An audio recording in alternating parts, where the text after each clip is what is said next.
Hello, 1 kilo അയില, ഒരെണ്ണം 1/4 kilo weight വരും.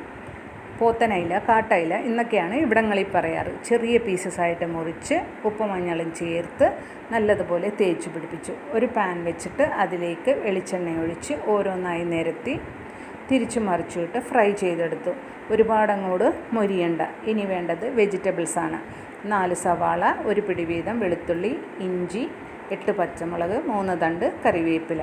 ഒരു ചട്ടി വെച്ചിട്ട് അതിലേക്ക് ഉലുവ ഇട്ട് പൊട്ടിച്ചതിന് ശേഷം വെജിറ്റബിൾസ് ഓരോന്നായി ചേർത്ത് നല്ലതുപോലെ ഒന്ന് സോട്ട് ചെയ്തു. ഇനി നമുക്ക് ആവശ്യം 2 ടീസ്പൂൺ മുളക് പൊടി, 1 ടീസ്പൂൺ കുരുമുളക് പൊടി. വെജിറ്റബിൾസിൻ്റെ നടുവിലോട്ടിട്ട് അത് മൊരിയിച്ച് ആവശ്യത്തിന് ഉപ്പും ചേർത്ത് മീനും ചേർത്തൊന്ന് മിക്സ് ചെയ്തു. ഇനി ഇതിലേക്ക് ആവശ്യം 4 ടേബിൾ സ്പൂൺ വിനാഗിരിയാണ്. അതും കൂടെ ചേർത്ത് നല്ലതുപോലെ മിക്സ് ചെയ്തെടുത്തു. നല്ല ടേസ്റ്റിയാണ്. 3-4 ദിവസം കേടുവരാതെ ഇരിക്കും.